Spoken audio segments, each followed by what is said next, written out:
Dear students, आपने पिछला video देखा होगा 6th पार्ट। उसमें 4.5 के मैंने बहुत इंपॉर्टेंट क्वेश्चन बताए थे। आज हम लोग डिटर्मिनेंट के बिल्कुल लास्ट टॉपिक पे आ गए हैं और ये बहुत ही इंपॉर्टेंट टॉपिक है। 6 मार्क्स का क्वेश्चन यहीं से बनना शुरू होता है। तो ध्यान रखिए बच्चों, हम लोगों को जो ये application of determinant and matrices की बात करेगा, इसमें हम लोग देखेंगे ना ये क्या करता है, इसको अप्लाई करेगा solving of system of linear equations. 2 variable 3 variable दोनों, जनरली 3 वेरिएबल का आता है और उसमें अलग अलग टाइप के क्वेश्चन फ्रेम होते हैं। तो आज का हमारा होगा कि मैं उतना बताऊं कि आप 4.6 एक्सरसाइज बहुत आराम से कर पाएंगे और उसके कुछ एक दो अच्छे एग्जाम्पल्स हम लोग लेंगे और इलस्ट्रेशन के साथ मैं इसको बताने की कोशिश करूंगा। और इसके बाद एक और वीडियो बनाऊंगा मैं लास्ट, जिसमें केवल इंपॉर्टेंट क्वेश्चंस होंगे और बोनस की तरह उसमें पार्ट ए। तो ध्यान दीजिएगा, इस तरीके से हम लोग चैप्टर को कंक्लूड करेंगे नेक्स्ट वीडियो में। देखिए आज का हमारा है application of determinants and matrices, 6 marks का आएगा। ये हमें एप्लीकेशन किस बात का, solving system of linear equations 2 और 3 वेरिएबल। और दूसरा इसका होगा कि कभी कभी एक नंबर में पूछ देता है कि क्या जो आपको इक्वेशन अब दिया हुआ है सिस्टम इक्वेशन, क्या वो कंसिस्टेंट है या इनकंसिस्टेंट है। तो कंसिस्टेंट इस बात पे निर्भर करेगा कि उसका यूनिक सोल्यूशन है या इन्फिनिटली मेनी सोल्यूशन है। आपने प्रीवियस क्लास में पढ़ा होगा system of linear equation 2 variable में एक सोल्यूशन और अनेक सोल्यूशन, और एक ऐसा है कंडीशन आएगा जिसमें इनकंसिस्टेंट, जिसमें हम लोग देखेंगे नो सॉल्यूशंस कैसे होता है। तो चलिए हम लोग ये जो मेथड ऑफ सोल्यूशन हम लोग कर रहे हैं इसको मैट्रिक्स मेथड, एग्जाम में लिखा रहता है कि सॉल्व यूजिंग मैट्रिक्स मेथड। या आपको नहीं भी लिखा रहेगा तो आपके स्टैंडर्ड में आपसे एक्सपेक्ट करता है कि आप मैट्रिक्स मेथड से करेंगे। तो चलिए हम लोग मान लेते हैं लीनियर इक्वेशंस, यहाँ पे 3 वेरिएबल का मान लेते हैं पहले, उसी से करते हैं 2 वेरिएबल अपने आप कवर हो जाएगा।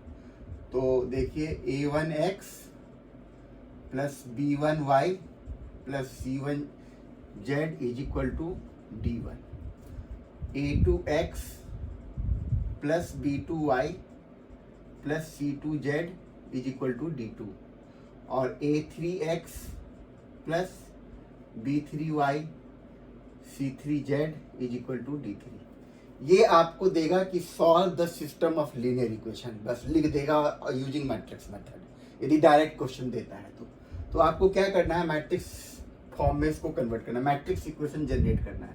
तो हम लोग एक ए मैट्रिक्स लिखेंगे जो कि कोफिशिएंट ऑफ वेरिएबल का मैट्रिक्स बनेगा। वो क्या होगा, सभी वेरिएबल का कोफिशिएंट आप लिख लीजिए, a1 a2 a3, y का कोफिशिएंट यहाँ लिख लीजिए आप, b1 b2 b3 c1 c2 और c3। और एक हम लोग वेरिएबल x, कैपिटल X में एक वेरिएबल का मैट्रिक्स बनाएंगे, x y और z, और एक कांस्टेंट का मैट्रिक्स बनाएंगे। कांस्टेंट का मैट्रिक्स क्या होगा, जिसमें आपको इक्वल टू के बाद दे रखा है d1 d2 d3। एनसीईआरटी में खास तौर पे ये बताया गया है कि हम लोग जो समझ तो लेंगे सारे केसेस, लेकिन हम लोग अपने कॉन्सेप्ट को इस बात पे देखेंगे कि आपके एग्जाम में केवल यूनिक सॉल्यूशन से संबंधित ही क्वेश्चन आएगा। तो ये ध्यान रखेंगे आप। अब देखिए इसमें क्या है कि हमने इसको मैट्रिक्स फॉर्म में इक्वेशन को क्रिएट करने से पहले 3 मैट्रिक्स बनाए। एक तो वेरिएबल का कोफिशिएंट x का यहाँ लिखा, y का यहाँ लिखा, z का यहाँ लिखा। क्यों लिखा, क्योंकि अब हम मैट्रिक्स इक्वेशन लिखने वाले हैं। मैट्रिक्स इक्वेशन का मतलब हो गया हम लोग a और x is equal to b, a और x को आपस में मल्टीप्लाई करेंगे तो आपको भी आएगा। देख लीजिए इधर से आप ऐसे जाएंगे और इधर से ऐसे मल्टीप्लाई करेंगे तो यही इक्वेशन जनरेट होगा, और ये पहले वाले b जो कांस्टेंट का मैट्रिक्स है उसके इक्वेट करेंगे तो यही जनरेट हो जाएगा। कहने का मतलब ये एक मैट्रिक्स इक्वेशन फॉर्म करना है जो आपको सिस्टम ऑफ लीनियर इक्वेशन देगा। इसके बाद आगे क्या, आगे देखिए बच्चों, इस तरीके से ये जो हमारा ax is equal to b आया है, हम लोग इसमें दोनों तरफ pre multiplying by a inverse into ax। ध्यान रखें बच्चे, इसमें मिस्टेक ना करें कि कई बच्चे इधर से लिख देते हैं, इसको तो इधर लिखते हैं और इस वाले a इनवर्स को उधर, तो गलत हो जाएगा वो। यहाँ पे साइड में आप लिख भी सकते हैं प्री मल्टीप्लाइंग। तो अब क्या है, इसको मल्टीप्लाई करने के बाद यदि आप इन दोनों को एसोसिएट कर देते हैं तो ये तो i आ जाएगा, I x is equal to A inverse B, और x is equal to A inverse B. तो ये आपका मैट्रिक्स इक्वेशन से आपका ये हल हो जाएगा, सोल्यूशन मिल जाएगा।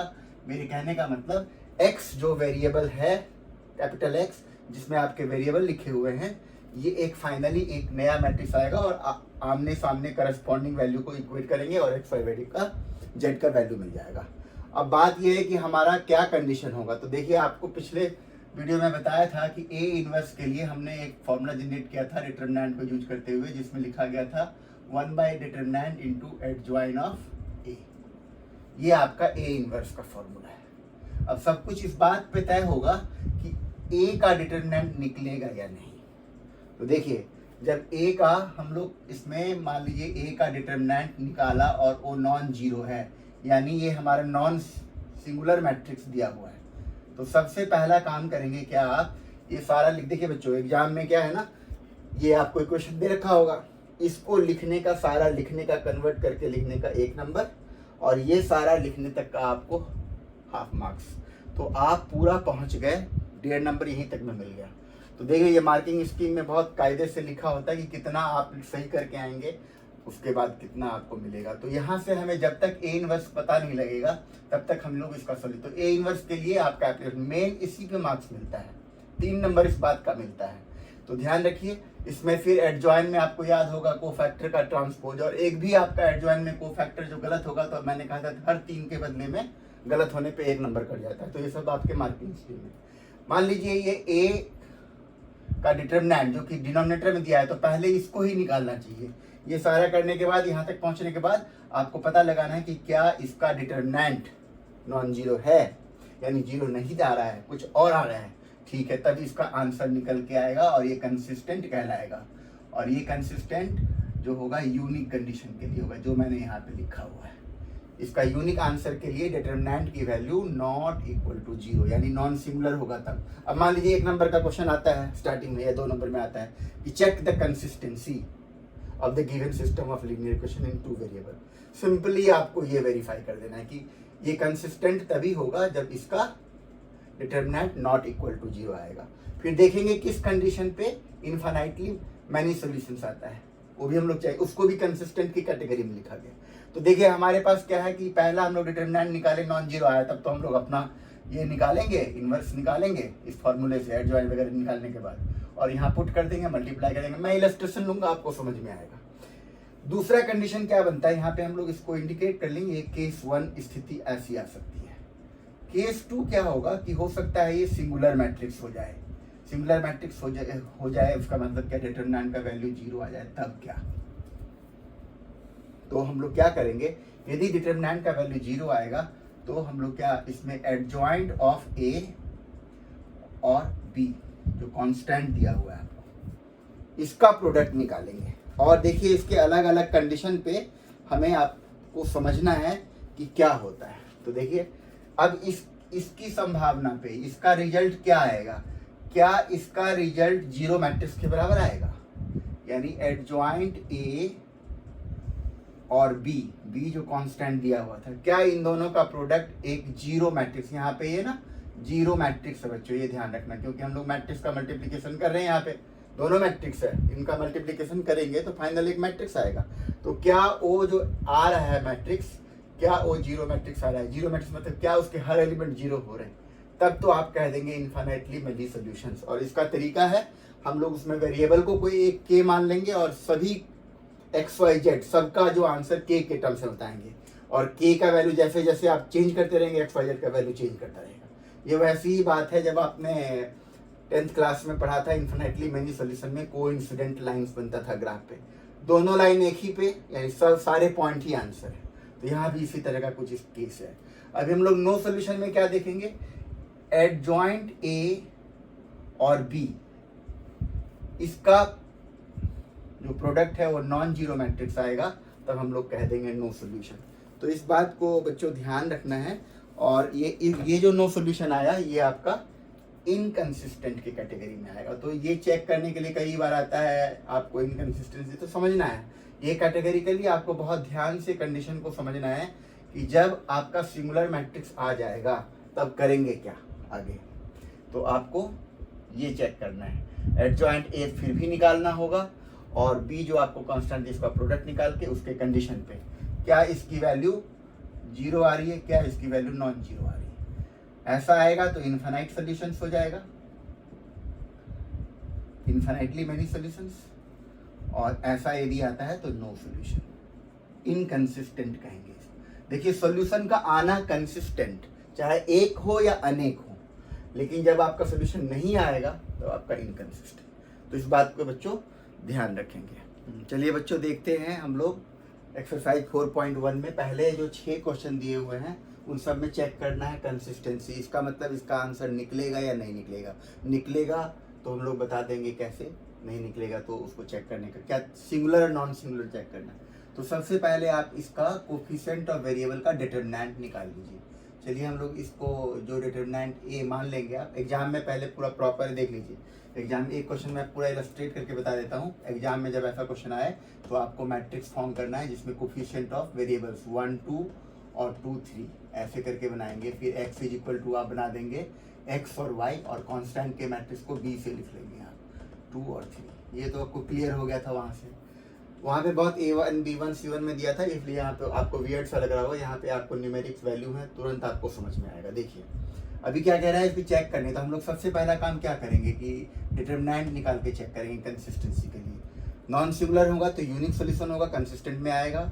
और यदि सिंगुलर होगा तो हम आगे जो 2 केस बताया था कि एडजॉइंट ए निकाल के कैसे चेक करते हैं, तभी हम लोग बता पाएंगे। देखिए यहाँ पर जैसे ये आया आपका, तो डिटरमिनेंट इनका निकाल लीजिए फटाफट। क्या आएगा 3 - 4, क्या आ रहा है -1, नॉन जीरो है, इसका मतलब इसका कंसिस्टेंट हो जाएगा। बस कितना सिंपल है। तो ये 1 नंबर में आता है।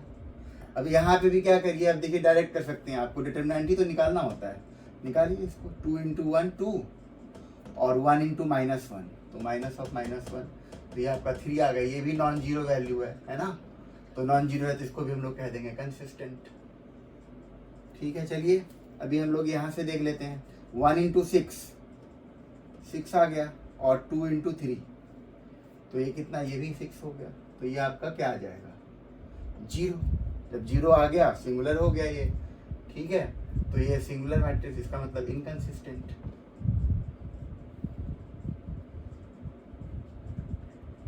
तो इसमें हम लोग कंडीशन और फर्दर चेक कर सकते हैं। मतलब जो आपको कंडीशन बताया गया था कि एडजॉइंट ए × बी चेक करेंगे आप, तो आप इसको कर सकते हैं बड़े आराम से। एडजॉइंट ए क्या निकलेगा मैंने बताया था आपको।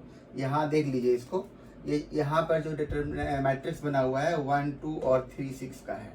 तो एडजॉइंट कैसे निकलता था, एडजॉइंट निकालने के लिए 2 ऑर्डर का मैंने बहुत आसान तरीका बताया कि इसको इंटरचेंज कर दो 6 और 1 यहाँ, इन दोनों का साइन बदल दो, तो -3 -2 ये एडजॉइंट हो गया। और बी कितना दिया वहाँ पे 5 और 8, 5 और 8। चलिए इसको मल्टीप्लाई कर लीजिए आप। तो ये मल्टीप्लाई करने पे क्या आता है, जीरो मैट्रिक्स नहीं आना चाहिए बस। 30 और -24 नहीं है, 6 आ गया ना, एक ही पे पता चल गया। यहाँ पे देख लीजिए 30 और ये -24, तो 6 आ गया। अच्छा इधर पे देखिए -10 और +8, तो this is not equal to zero matrix, hence inconsistent. ठीक है बच्चों, तो ये बहुत आसान है समझना। अब देखिए 3 वाले में क्या करेंगे, प्रोसेस कॉन्सेप्ट नहीं बदलता बच्चों, वेरिएबल चाहे जितना मर्जी आ जाए। ठीक है, कॉन्सेप्ट नहीं बदलता। आप देखिए यहाँ पे जब डिटरमिनेंट लेंगे, यहाँ भी हम डायरेक्ट डिटरमिनेंट ही निकालते हैं और चेक करते हैं क्या आ रहा है। तो वेरिएबल का लिख लीजिए 1 2 a, और यहाँ पे लीजिए 1 3 a, यहाँ जाएगा 1 2 2 a। ठीक है, अब आप चाहें तो जो आपने प्रॉपर्टीज वगैरह पढ़ा है वो सब यूज करिए यहाँ पे। ठीक है बच्चों, चलिए हम लोग एक बार ना इस डिटरमिनेंट का निकालने से पहले एक प्रॉपर्टी अप्लाई कर देते हैं। अप्लाई क्या करेंगे हम लोग, इसमें लिख देंगे 2 प्रॉपर्टी भी लगा सकते हैं, C2 tends to C2 - C1 और C3 tends to C3 - C1। देखिए ये प्रॉपर्टी लगाने पे हमारा क्या निकल के आएगा, डिटरमिनेंट ए की वैल्यू। चलिए पहला में तो यहाँ पे देखिए 2 और 3 लिखा है, तो कुछ भी चेंज करा ही नहीं है, पहले वाले को ऐसे लिख दीजिए। और ये माइनस किया है तो 1 में से 1 करेंगे 0, इसको इधर ला के माइनस करेंगे तो ये 1, इसमें से इसको ला के करेंगे तो 0, इसमें से इसको माइनस करेंगे तो 0, इसमें से इसको माइनस करेंगे 0, और 2a में से a माइनस होगा तो a। तो आप यहाँ पहुँच चुके हैं। अब आप देखिए, आप चाहें तो कहीं से भी इसका डिटरमिनेंट निकाल सकते हैं। क्या आएगा, इधर से आप एक्सपैंड कर दीजिए, तो इधर से लीजिए, इधर से छोड़ दीजिए, क्या बचेगा, a आएगा, इसका डिटरमिनेंट a। अब ये ए यदि 0 हो जाएगा तो ये क्वेश्चन नहीं खत्म हो जाएगा। देख रहे हो बच्चों सब जगह, इसलिए हम लोग मान के चलते हैं कि ए इज नॉट, एग्जाम में दे देना चाहिए कि ए इज नॉट इक्वल टू 0, तब इसका क्या आएगा। तो हम लोग बता देंगे कि ए आया है, इसका मतलब डिटरमिनेंट नॉन जीरो है, और नॉन जीरो तो कंसिस्टेंट हो जाएगा। बस आपको कमेंट करना है कंसिस्टेंट है या इनकंसिस्टेंट। तो ये कंसिस्टेंट हो गया।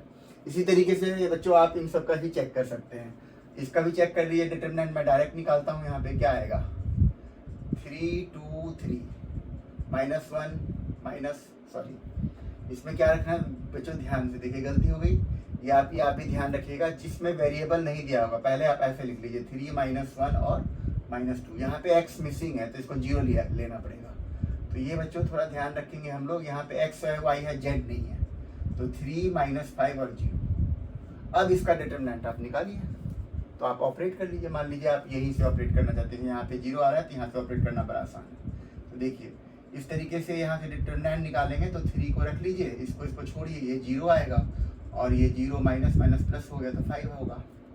अब देखिए यहाँ 0 में तो कुछ करना नहीं है, इस वाले 3 के लिए लीजिए, इस कॉर्नर के लिए, तो क्या आएगा, इसको छोड़िए, और ये आ गया 1 और ये +4, यानी ये 5 आ गया। तो ये एक तरफ -15 और ये +15, ये भी कैंसिल होकर 0 आ रहा है। इसका मतलब ये इनकंसिस्टेंट की कैटेगरी में आ सकता है। आपको फर्दर क्या करना है, इनकंसिस्टेंट आपको फर्दर चेक कर लेनी है कंसिस्टेंट, वो एडजॉइन ए और बी इनकंसिस्टेंट ही आएगा, 0 मैट्रिक्स नहीं आएगा, आप वेरीफाई कर सकते हैं। और इसी तरह बच्चों इसका भी निकाल करके आप कंसिस्टेंसी का देख सकते हैं। केवल डिटरमिनेंट निकालना है, तीनों वेरिएबल का आप बनाइए कोफिशिएंट के डिटरमिनेंट और चेक कर लीजिए। चलिए बच्चों ये हम इम्पॉर्टेंट क्वेश्चन सॉल्व करते हैं। देखिए 7 से 10 सारे 2 ऑर्डर वाले हैं, आपको मैट्रिक्स मेथड से सॉल्व करना है, और 11 से 14 जो है 3 वेरिएबल वाले हैं। तो हम लोग एक एक क्वेश्चन करते हैं, बाकी आपको खुद करना है। और मैं एक 15th क्वेश्चन भी इम्पॉर्टेंट है वो बताऊंगा। तो पहले आप देखिए 7th क्वेश्चन क्या है। सबसे पहले कोई क्वेश्चन कोई सा भी दे बच्चों, आपको क्या करना है, मैट्रिक्स इक्वेशन फॉर्म करना है। ये दे मैट्रिक्स इक्वेशन बताया था आपको क्या करना होता है उसमें। सबसे पहले एक ए मैट्रिक्स बनाएंगे, यहाँ से लेता हूँ स्पेस मैनेज करने के लिए। तो ए मैट्रिक्स बनाएंगे तो कोफिशिएंट का, तो ये हो जाएगा आपका 5 7 2 3, ठीक है बच्चों। और एक हो जाएगा एक्स वेरिएबल का मैट्रिक्स, ये आप एक्स और वाई क्योंकि 2 ही वेरिएबल है यहाँ पे। और एक कांस्टेंट का मैट्रिक्स, कांस्टेंट मैट्रिक्स यानी 4 5, जो इक्वल टू के इस तरफ लिखा हो। तो आपको मान लीजिए इक्वेशन डिस्टॉर्ट करके दे, एक -4 = 0, तो ये सब आप करके आप अपने स्टैंडर्ड नोटेशन पे आए। इसका ये मतलब हुआ कि AX = B। इसका मतलब यदि आप ए इनवर्स से प्री मल्टीप्लिकेशन करेंगे दोनों तरफ तो क्या है, ये सब मैं बता दीजिए, स्टेप एग्जाम में लिख लेते हैं, इनके मार्क्स होते हैं बच्चों, ध्यान रखेंगे इसको। IX = A इनवर्स B और X = A इनवर्स B, यानी आपको A इनवर्स B, बच्चे B A इनवर्स लिख देते हैं, वो बिल्कुल गलत है, उसके मार्क्स कट जाएंगे फिर। तो आपको देखिए X एक मैट्रिक्स है जिसमें X Y को निकालना है, और आपको ये, तो सबसे इसमें इम्पोर्टेंट पार्ट क्या हो गया कि आप A इनवर्स निकालें। A इनवर्स कैसे निकालने का फॉर्मूला क्या बताया हमने, A इनवर्स निकालने के लिए 1/डिटरमिनेंट ऑफ A और एडजॉइंट ऑफ A, ये तो इम्पोर्टेंट फॉर्मूला है। जब ये निकल जाएगा तो यहाँ रख के B से मल्टीप्लाई करेंगे और कंपेयर करके निकालेंगे। तो सबसे इम्पोर्टेंट पार्ट है कि इस डिटरमिनेंट का आपका क्या वैल्यू आ रहा है। तो चलिए देखते हैं इसका डिटरमिनेंट का वैल्यू क्या आ रहा है। सिंपल है, मल्टीप्लाई करिए 15 और -14, तो 15 - 14 1 आ गया, नॉन जीरो है ना। देयरफॉर डिटरमिनेंट A ≠ = 0, यानी नॉन सिंगुलर है, तो A इनवर्स एग्जिस्ट। ये सब कमेंट कर देंगे आप, इसका मतलब सॉल्यूशन पॉसिबल है। अब देखिए आंसर क्या निकलेगा। इसका आंसर निकालने के लिए हमें चाहिए कि भाई x जो था, x ये आपका x = A इनवर्स। तो A इनवर्स कैसे यहाँ पे बताएंगे, तो A इनवर्स आपने क्या लिखा हुआ है फॉर्मूला देख लीजिए, 1/डिटरमिनेंट, तो डिटरमिनेंट की वैल्यू तो 1 ही आया। एडजॉइंट, 2 ऑर्डर का एडजॉइंट निकालना बहुत आसान है बच्चों, ये मैंने आपको पहले भी सिखाया हुआ है। इसको आपस में इंटरचेंज कर दीजिए 3 5, और इसको अपनी जगह पे साइन बदल डालिए, तो ये -2 और -7, तो ये हो गया। अब क्या करेंगे, आप यहाँ पे रख देंगे, ये आपका वेरिएबल हो गया XY, और आप इसको यहाँ पे जो आपने निकाला है, ये डिटरमिनेंट 1 है इसलिए फर्क नहीं पड़ेगा, यही केवल लिख दिया जाएगा तो चल जाएगा काम। तो ये आपका हो गया 3 -7 -2 और 5, और B आपके पास कांस्टेंट का मैट्रिक्स का दे रखा है 4 5। चलिए इसको मल्टीप्लाई करिए, क्या आएगा, इस तरफ तो वेरिएबल वाला मैट्रिक्स लिखना है, इसको मल्टीप्लाई करिए 12 और -10, 2 आ गया। इधर से -28 और +3 आ गया। कंपेयर करेंगे तो क्या आ जाएगा, इसका मतलब x का वैल्यू 2 आ गया और y का वैल्यू -3 आ गया। तो बहुत सिंपल है इस तरीके से 2 ऑर्डर वाला। सिमिलरली हम लोग क्या करेंगे, इसी तरीके से 3 वाले मैट्रिक्स में यही सब काम करेंगे बच्चों। सारा कुछ यही एज इट इज होगा, जिसमें हमें सबसे पहले ए का एक मैट्रिक्स निकालना है जो कोफिशिएंट ऑफ वेरिएबल का होगा। तो ध्यान से देखिए यहाँ पे 2 1, यहाँ x नहीं है, 0। बेहतर होगा आप इस ऑर्डर में लिखा करें 2 1 1 1 -2 -1 और 0, क्योंकि x नहीं है, 0 3 और -5। ये आपका मैट्रिक्स का ये हो गया। तो ये लिखने के बाद फिर आपको एक वेरिएबल वाला मैट्रिक्स लिख देना है। यानी वेरिएबल का मैट्रिक्स क्या आ रहा है, यहाँ पे 3 वेरिएबल होगा x y z, और कांस्टेंट का मैट्रिक्स क्या आ रहा है b, जिसमें आप क्या फिर लिखेंगे 1 लिखेंगे, 3/2 लिखेंगे और 9 लिखेंगे। ये सारा काम करने के बाद फिर से आप मैट्रिक्स इक्वेशन यही लिखेंगे। देख लीजिए, ऊपर वाले को हम यूज कर लेते हैं ताकि हमें दोबारा नहीं लिखना पड़े। इस चीज़ को एज इट इज कॉपी करेंगे और आप यहाँ तक पहुँचेंगे। यहाँ पहुँचने के बाद आपको ये फॉर्मूला लिखना है। ये फॉर्मूला लिखने का मतलब आपको सबसे पहला काम क्या करना है, डिटरमिनेंट निकालना है। तो चलिए बच्चों, इसका पहले डिटरमिनेंट पता करें हम लोग। डिटरमिनेंट कितना निकलता है, तो देखिए डिटरमिनेंट निकालेंगे हम लोग, इधर से निकाल लेते हैं क्योंकि इसमें 0 मिल रहा है। तो 2 रखिए यहाँ पे, इधर से मल्टीप्लाई करिए, ये 10 आ गया और +3 हो जाएगा। इधर तो 1 लेंगे तो -1, और इसको छोड़ दिया जाए, -5 और -3, -5 और -3 क्या हो गया, ये इस तरीके से 13 2 26, और इधर से आपका आ गया 8 + 8 तो 34। नॉन जीरो आ रहा है, नॉन जीरो आ रहा है मतलब ये नॉन सिंगुलर मैट्रिक्स है, पॉसिबल है, इन्वर्स एग्जिस्ट करेगा। तो इन्वर्स जब एग्जिस्ट करेगा तो सबसे पहला काम आपको एडजॉइन निकालना है। देखिए बच्चों, एडजॉइन निकालते समय बहुत ध्यान से, क्योंकि अक्सर हाँ इसी में मिस्टेक होता है। ये मिस्टेक हुआ तो आगे के स्टेप्स में आपके सारे नंबर कट जाएंगे। तो बिल्कुल बहुत बारीकी से और ध्यान से, ठीक है बच्चों। तो इसको ध्यान में रखते हुए हम लोग देखिए कैसे निकालें। फास्ट निकालता हूँ मैं, आप चाहें तो स्टैंड ले सकते हैं क्योंकि ये 6 मार्क्स का क्वेश्चन आता है, इसलिए रिस्क नहीं लेना है। इधर से हटाइए आप, ये कितना आ जाएगा 10 और ये तो 13 हो गया। ठीक है बच्चों, ये आपका 13 आ गया। और यहाँ पे देखिए फिर आप इधर से बढ़िए और इसको छोड़ेंगे तो ये आपका -5, लेकिन +5 वो भी मैं चेंज करके लिख रहा हूँ। चेंज करके मतलब जो इधर इस पोजीशन का निकाले इधर लिखा जाना चाहिए, लेकिन एडजॉइन क्या होता है, कोफैक्टर का ट्रांसपोज होता है, इसलिए मैं पहले से ट्रांसपोज करके लिख रहा हूँ। तो ये आपका यहाँ पे 5 आ गया। इस कॉर्नर का निकालेंगे तो क्या आ जाएगा 3 आ जाएगा। अच्छा चलिए इस पोजीशन का निकालते हैं यहाँ पे, और इसको हटाइए आप तो क्या बनेगा, इसको और इसको हटाएंगे तो ये -5 और -3 -8, लेकिन +8 लिखेंगे हम लोग। इसको हटाइए, अब दोनों कॉर्नर का देख लीजिए, -10 इधर से 0 जाएगा तो -10 हो गया। इस एलिमेंट के पोजीशन के लिए आए तो 6 आएगा, तो यहाँ पे हम -6 लिख लेंगे। अच्छा अब चलिए यहाँ इस कॉर्नर का निकाल रहे हैं तो ये -1 और +2 1 आ जाएगा। इसका निकालिए, ये आ जाएगा -2 और -1 -3, लेकिन +3 लिखा जाएगा पोजिशनल साइन की वजह से। इस एलिमेंट का निकालिए -4 और एक -5। तो बच्चों आप ध्यान दीजिएगा कि ये सारे वैल्यूज आपके करेक्ट आए कि नहीं।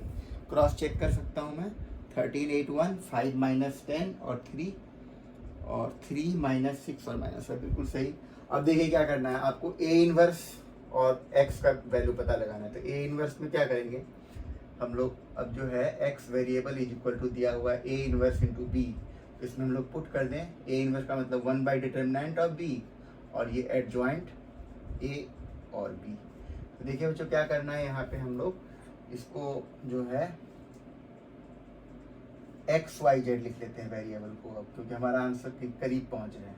ये 1/34, क्योंकि डिटरमिनेंट हमने पहले ही निकाल लिया है और एडजॉइंट यहाँ पे निकाला हुआ है हमने। तो देखिए बच्चों क्या लिखेंगे इसको, 13 8 और 1 5 -10 और 3 3 -6 और -5, और इधर कांस्टेंट क्या क्या दिया हुआ था 1 3/2 और 9। देखिए कई बच्चे क्या करते हैं यहाँ पे कि 1/34 यानी 34 से सबको जाके डिवाइड कर लेंगे, तो ये नहीं करना है, इसको लास्ट में वर्कआउट करेंगे हम लोग। तो ये बात सबका समझना है, छोटे छोटे टिप्स और ट्रिक्स हैं जो आपको मैं बीच में बताता चलता हूँ, वो आप ध्यान रखेंगे। जिससे आपके मिस्टेक्स ना हो। अब देखिए इधर से आप मल्टीप्लाई वगैरह करिए तो 13 ये आ जाएगा, ये कटेगा 4 तो 25, 25 प्लस 9 34 आ गया। इधर से कर लीजिए, ये आ गया 5, इसको काटेंगे तो माइनस 15 और ये 27, तो ये आपका 17 आ जाएगा प्लस में। इधर से चलिए, ये जो है 3 से करेंगे तो 3 और इसको काटेंगे तो माइनस 9 तो माइनस 6 और 45 माइनस 51 आएगा। आप आराम से इसको रफ में आराम से कैलकुलेट करिए।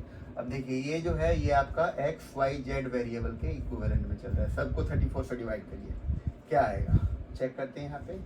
तो 34 से करेंगे तो ये 1, इसको करेंगे तो 1/2 और इसको करेंगे तो माइनस 3/2। यानी हम लोग बहुत बड़े आराम से बता सकते हैं कि इसका इक्वेशन 1 वाई का कंपेयर करके 1/2 और जेड का माइनस 3/2। आप चाहें तो इसको टैली कर सकते हैं, मिला लीजिए। देखिए इसमें एक भी आपका मिस्टेक होगा तो आपका मार्क्स कट जाए। यस बच्चों, देखिए ये क्वेश्चन बहुत इंपॉर्टेंट है। इस साल के बोर्ड में सेट 2 में यही क्वेश्चन दिया हुआ था जो अपने एक्सरसाइज के क्वेश्चन नंबर 15 में दिया हुआ है। बिल्कुल हूबहू यही क्वेश्चन कॉपी कर दिया और 6 मार्कर क्वेश्चन था। तो मैं कहता हूँ ना ये वाला टॉपिक जो है बहुत इंपॉर्टेंट है, और मैं आपको अगले वीडियो में इसी तरह से जो पिछले बोर्ड में आते रहे और इम्पॉर्टेंट है एग्जाम्पलर वगैरह से क्वेश्चन निकाल के और आपको बताऊंगा 6 नंबर के। इतने में मैं जितने टाइप बताऊंगा यदि आपने उतने प्रैक्टिस कर लिए तो उसी टाइप में से कोई ना क्वेश्चन जरूर आएगा। अभी देखिए सबसे पहला काम है, आपको कह रही इस क्वेश्चन में 2 पार्ट है कि भाई ए ये दे दिया है, फाइंड ए इनवर्स। तो आप ध्यान से देखिए कि इसका जो ए इनवर्स निकालेंगे तो हमें डायरेक्ट लिखना है कि ए इनवर्स होता है 1 डिटरमिनेंट ए और एडजॉइंट ए। अब इसके लिए हमको देखना है, ये चेक करना है कि डिटरमिनेंट का वैल्यू क्या आता है। तो चलिए डिटरमिनेंट निकालते हैं, यहाँ से 2 ले लीजिए, इधर से करेंगे तो -4 और ये +4, ये माइनस दिया हुआ है तो +3 हो जाएगा। ये इसको छोड़ेंगे तो -6 और इधर से +4 और लास्ट वाला 5, इधर से देखिए इसको छोड़ेंगे 3 - 2। तो चलिए ये तो आपका 0 ही हो गया, यहाँ पे -6 और ये कितना आ रहा है +5, यानी आपका आगे कुल मिला के -1। तो नॉट इक्वल टू 0 है, इसका मतलब ए इनवर्स एग्जिस्ट, इसका मतलब सॉल्यूशन दिया है। अब ए इनवर्स के लिए आपने डिटरमिनेंट तो पता लग गया, एडजॉइंट निकालिए बहुत बारीकी से, क्योंकि देखिए बच्चों 6 नंबर है तो आपसे उम्मीद की जाती है कि एक भी मिस्टेक नहीं करेंगे। मैथमेटिक्स में इस बात का खास ध्यान रखना है, एक भी मिस्टेक हुआ तो ईंट की दीवार की तरह ढह जाएगी, एक भी गलत सारा उसके आगे गलत। तो ये आपको ध्यान रखना है। अभी देखिए क्या करेंगे हम लोग, मैं आपको बता रहा था कि हर एलिमेंट का कोफैक्टर निकलेगा और उस कोफैक्टर को हम लोग ट्रांसपोज कर देंगे।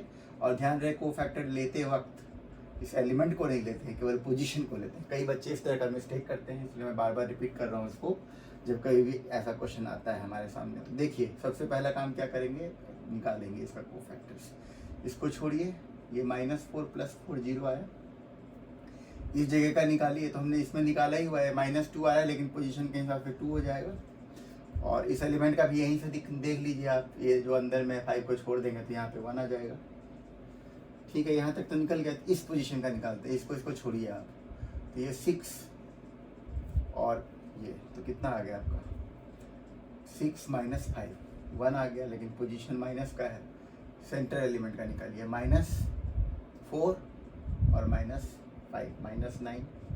चलिए अब इस जगह का निकालते हैं, इसको छोड़िए, -2 और -3 -5 तो कितना आ जाएगा ये -2 और ये 3 + 5, तो ये आएगा पोजीशन के हिसाब से -5। इस जगह के लिए निकालेंगे तो ये आपका 12 और -10, 12 और 12 में से क्या करिए आप, पॉजिटिव में से 10 माइनस करिए, 2 हो जाएगा।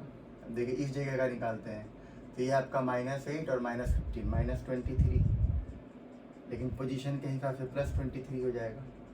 तो ध्यान भी, साइन का भी ध्यान रखना है। इस कॉर्नर से हटाइए आप, देखिए क्या आ रहा है 4 और इधर से 9 13 हो गए। तो ये आपके एडजॉइन हो गए। और इन्वर्स इसका मतलब क्या आ जाएगा, इन्वर्स एक बार देख लीजिए, मैं एक बार चेक कर लेता हूँ। 0 - 1 2 और 2 - 9 23 1 - 5, बिल्कुल सही।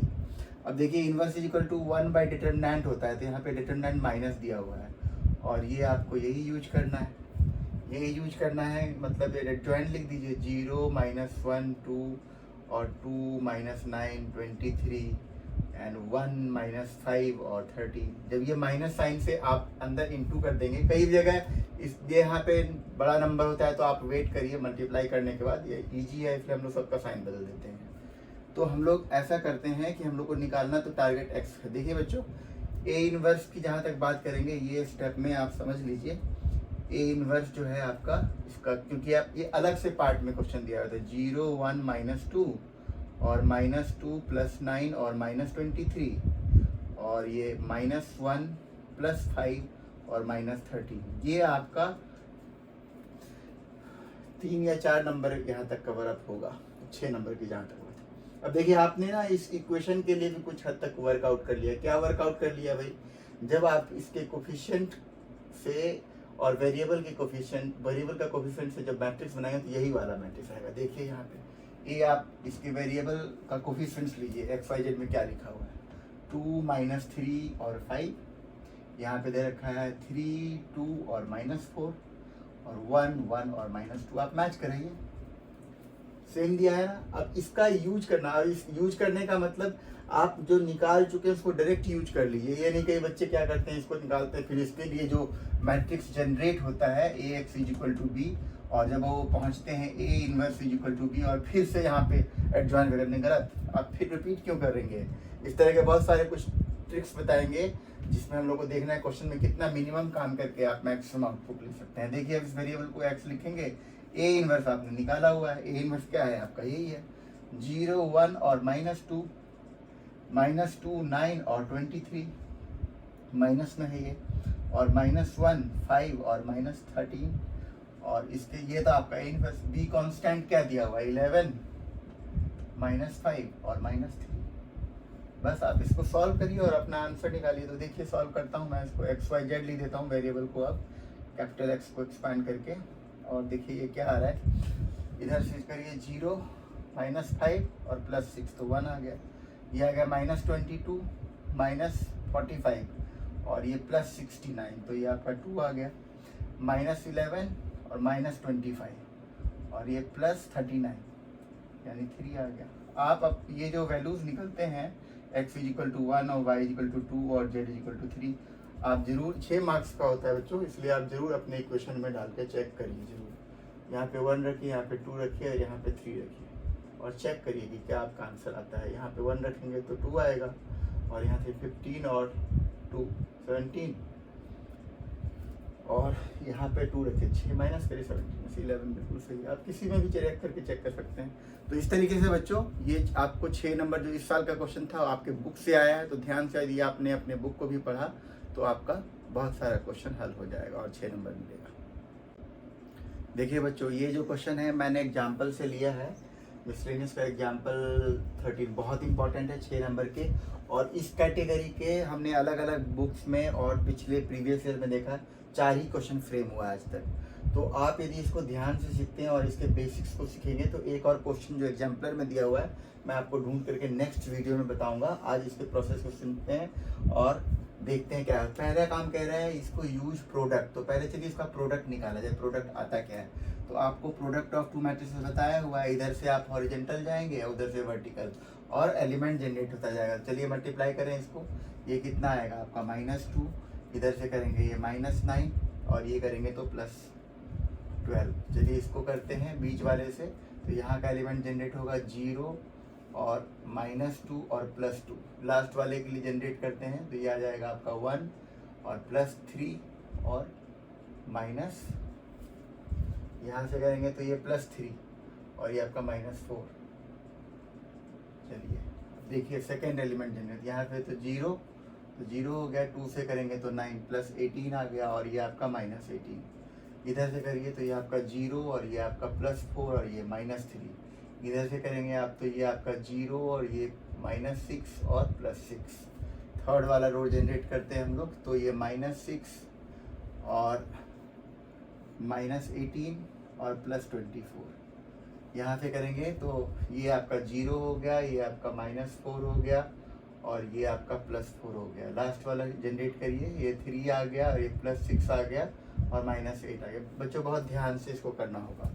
अब हम लोग इसको क्या देख पा रहे हैं कि ये जो है मल्टीप्लाई करके क्या जनरेट हुआ है, ध्यान से देखिए। ये आपका 1 आया, ये 0 आया, ये भी 0 है, ये आपका 0 है, 1 है, 0 है, 0 0 1 है। हम लोगों ने क्या देखा यहाँ पे, हम लोगों ने ये देखा कि इन दोनों मैट्रिक्स को मल्टीप्लाई करने पे उसी ऑर्डर का एक आइडेंटिटी मैट्रिक्स आ रहा है। कहने का मतलब, मान लीजिए इस मैट्रिक्स को हम लोग ए मानते हैं और इसको बी मान लेते हैं, तो हम लोग यहाँ पे बड़े आराम से लिख सकते हैं A B is equal to I. अब देखिए, आपको ना याद रखना है, एक प्रॉपर्टी यूज करना है कि जब कभी भी दो मैट्रिक्स का मल्टीप्लिकेशन आइडेंटिटी लेके आए तो दोनों एक दूसरे के इनवर्स होते हैं। अब चलिए इसका यूज क्या करता है, पहले तो कहता है प्रोडक्ट निकालो, तो प्रोडक्ट तो निकाल दिया, आपको मिल गया यहाँ पे 2 या 3 नंबर, जितना भी मार्किंग स्कीम में इसके लिए प्रिस्क्राइब होगा मिलेगा आपको। अब यहाँ से देखिए कि यहाँ से जो कोई मैट्रिक्स फॉर्म करेगा वो, तो इस वेरिएबल के कोफिशिएंट से जरा एक बार मैट्रिक्स फॉर्म करके बताइए क्या आ रहा है। तो देखिए यहाँ पे आ रहा है 1 -1 और 2, यहाँ पे कुछ नहीं लिखा हुआ था, 0 2 और -3, और यहाँ पे 3 -2 और 4। जरा मैच कराइए कि इन दोनों में से किससे मैच कर रहा है। तो 1 -1 1 2 0 2 -3 3 -2 4, यानी ये जो मैट्रिक्स कोफिशिएंट का है ये ए के बराबर है। अब मान लीजिए इस सिस्टम को इसके प्रोडक्ट का यूज करके सॉल्व करने की बात है, यानी आप पहुंचेंगे A x is equal to, constant को कुछ और मान लेते हैं यहाँ पे हम लोग, ए एक्स इज इक्वल टू सी, तो एक्स इज इक्वल टू क्या आ जाएगा, ए इनवर्स सी। आपको ए इनवर्स चाहिए, और यहाँ क्या पा रहे हैं आप, ए बी जो है that is equivalent to I. अब हम लोग इससे क्या पता लगाएंगे कि ए इनवर्स दोनों तरफ मल्टीप्लाई कर दीजिए आप, ए इनवर्स। वैसे तो हमने आपको बता दिया, इससे ये पता लगता है कि ए इनवर्स जो है वो बी के बराबर है। यहाँ पे देखिए कैसे आया होगा ये, तो pre multiplying by A inverse, तो ये दोनों तो आई हो गया, आई इंटू बी आपका ए इनवर्स बचा, तो A inverse basically is equal to B. तो इस तरीके से ये हम लोग इस रिजल्ट तक पहुंचे। क्या मतलब हो गया कि आपका इनवर्स ये मैट्रिक्स यदि ए दिया हुआ है तो यही आपका इनवर्स है। मतलब आपको इनवर्स इसके लिए ना डिटरमिनेंट निकालना है ना एडजॉइंट निकालना है, आपको रेडीमेड मिला हुआ है। तो चलिए इस रेडीमेड इनवर्स जो कि हमें बी के फॉर्म में मिल गया है यूज करते हैं फटाफट। तो क्या लिखा जाएगा इसके लिए, ये जो आपको दिया हुआ है तो आप लिखेंगे x is equal to B into C, जहाँ पे सी कॉन्स्टेंट का यहाँ पे मैट्रिक्स है। तो चलिए क्या मतलब हुआ इसका, बी हम लोग फटाफट लिख डालें, -2 0 1 और 9 2 और -3 और 6 1 और -2, और कांस्टेंट क्या दे रखा है बच्चों, इसमें ध्यान से देख लीजिए 1 1 2 1 1 2। अब बस मल्टीप्लाई करिए और गेट योर आंसर। तो ये आपका एक्स वाई जेड, इसको एक्सपैंड कर दिया हमने, इसको चेक करते हैं कि क्या आ रहा है। देखिए -2 0 और +2 0 हो गया, 9 और +2 11 और -6 तो 5 आ गया, 6 और +1 7 और -4 3 आ गया। तो हम लोग ये बता सकते हैं, इसका ये मतलब हो गया कि सिस्टम ऑफ इक्वेशन में x की वैल्यू 0, y की वैल्यू 5 और z की वैल्यू 3। देखिए बच्चों, इसमें हमें ना ये प्रोडक्ट निकालने का फ़ायदा मिल गया, हमें अपने आप आइडेंटिटी मिला, और अपने आप हमने बता दिया कि जो दो मैट्रिक्स का प्रोडक्ट आइडेंटिटी, तो दोनों एक दूसरे के इन्वर्स। मान लीजिए कोई ऐसा इक्वेशन फॉर्म कर दे जो बी से मिलता जुलता, तो ये आपका इन्वर्स रेडीमेड होगा। इस पैटर्न के जितने प्रीवियस ईयर और एग्जाम्पलर वगैरह में देख के मैंने देखा है 4 क्वेश्चन फ्रेम्ड हैं। एक तो एनसीईआरटी में आपको मिल गया, ये एग्जाम्पलर में देखेंगे वहाँ भी 1 2 है, और प्रीवियस ईयर में भी आ चुके हैं। उन सब में बस थोड़ा सा ध्यान रखना है, मैं उसका एक क्वेश्चन जरूर अगले वीडियो में लूँगा। आज इस वीडियो को यहीं समाप्त करता हूँ। उससे पहले आप देख लीजिए इसके जो आंसर निकला है, इसको चेक कर सकते हैं। 0 5 3 पुट करिए, यहाँ 0 यहाँ 5 और यहाँ 3 3 6, आंसर बिल्कुल करेक्ट है। तो बच्चों, उम्मीद है आपको ये वीडियो पसंद आया होगा, और आज के लिए इतना ही। Thank you. शेयर करिए, सब्सक्राइब करिए और दोस्तों को बताते रहिए। कोई डाउट आए जरूर पूछिए। धन्यवाद।